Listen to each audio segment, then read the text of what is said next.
Okay, so the movie that I chose to analyze is called The Perks of Being a Wallflower.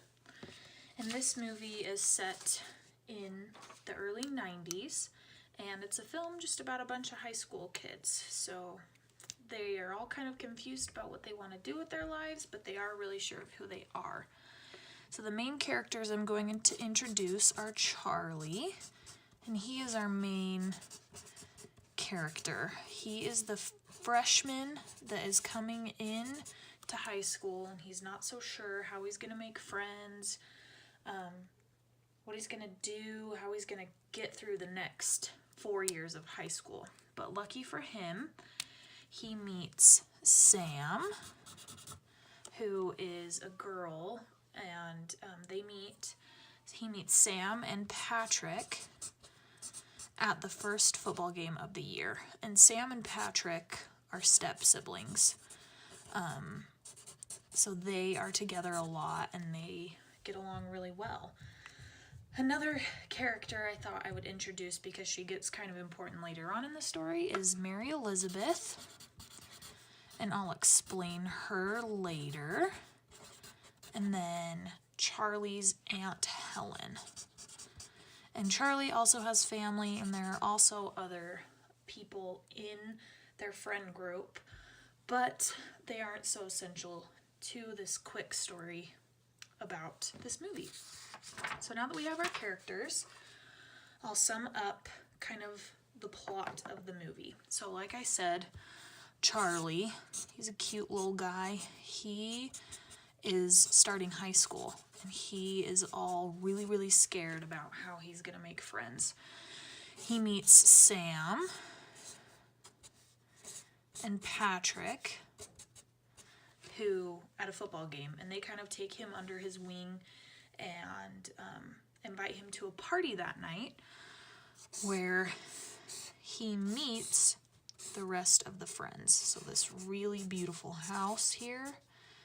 He goes to this party, and that's kind of where their friend group starts. So the reason why the show is called Perks of Being a Wallflower is because Sam, when they're at the party, Sam says, "Well, Charlie, how does it feel to be a wallflower?" So as these friends start hanging out more together, we've got Charlie, and we've got Sam, and we've got Patrick, and Charlie starts dating a girl named Mary Elizabeth. And like I said, I'd introduce her later. They start dating. Charlie's not really into it. He doesn't really know what to expect. This is his first girlfriend. But he loves Sam, and Sam doesn't know that. Sam, meanwhile, is dating someone else named Craig. He's not super important to the story, but might as well say that he's there. Patrick is gay, and he starts dating the star football player. So we've got kind of this love triangle going on. After a while, Charlie and Mary Elizabeth have been dating, and everyone's at a party, and they're sitting around the table, and they're playing Truth or Dare. So this is all the friends playing Truth or Dare. Charlie's here, Mary Elizabeth is here, and Charlie is dared to, or he's asked to say who the prettiest girl in the room is. And Charlie, without really thinking, says that it's Sam. Sam is right here. And this throws the whole group out of whack, so they get all freaked out because Charlie is supposed to love Mary Elizabeth. So while all this is going down, Charlie's kind of been cut out from his friend group. So Charlie is sad because his friends that were making him feel so good and so happy have kind of cut him out of the group. Now, all of these friends that he's with, they are all seniors, so they are all graduating high school. Let's see if I can draw a good graduation cap. Not really, but they all graduate high school and they go on to college. Now, Charlie has a history of clinical depression, and he was actually in a mental institution at the beginning of the movie because he is very depressed. And Charlie's Aunt Helen was kind of the reason behind this depression.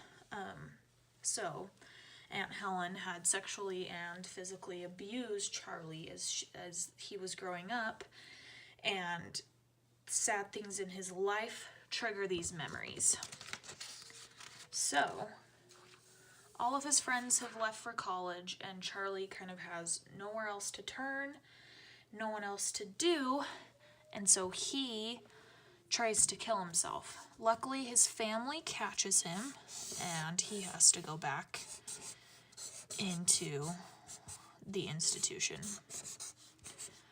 In he goes. Luckily, his friends come back and visit him, and he is able to tell Sam how he feels about her. I love you. Sam wonders, why didn't you tell me sooner?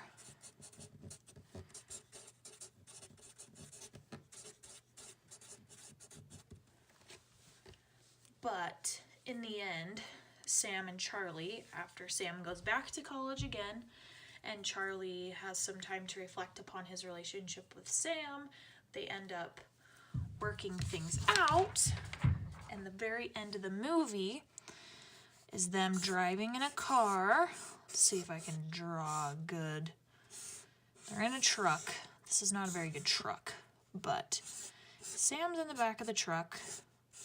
Her hair is blowing in the wind. They're having a great time. Patrick is driving, and Charlie is in the car too. And kind of the most famous line of the movie, Charlie says, and in that moment, I swear we were infinite. And this is something that Charlie had wanted to feel for a really long time, and he was very happy that he could have been back with his friends. His friends had learned to care about him, and the movie ends there, playing with a really good song. It's actually really, really cute. So, now, what did Charlie make as a mistake in his relationships? So Charlie he didn't have any self-confidence. And this is something that's important in relationships. It's important to attract other people. He didn't have good communication skills.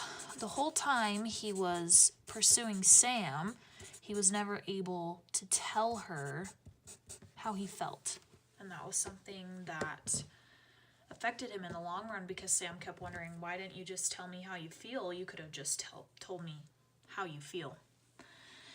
Charlie also was very shy, so he didn't make friends easily, and he wasn't able to defend himself when things went downhill. And obviously confidence is easier said than done, but he does have really good skills of being kind and accepting of others, because the friends that he has are not the people in high school that you would kind of think are the super popular people. They don't really fit in with all the groups. They're kind of their own little group of wallflowers, like he said. So, my advice to Charlie, if I was his psychologist, I would tell him to speak your truth. This is a big deal in life, and I think it could have really, really helped Charlie in the end, because he could have had a relationship with Sam much, much sooner.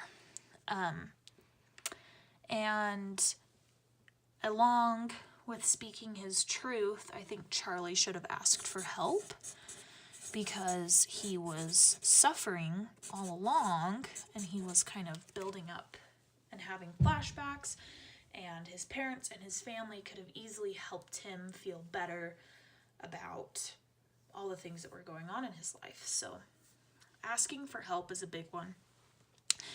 And I would also advise him to better his communication, because he is kind of, at the beginning, is kind of pushed around by his friends. Towards the end, he kind of ends up falling into drug habits with them, and he ends up getting into some trouble.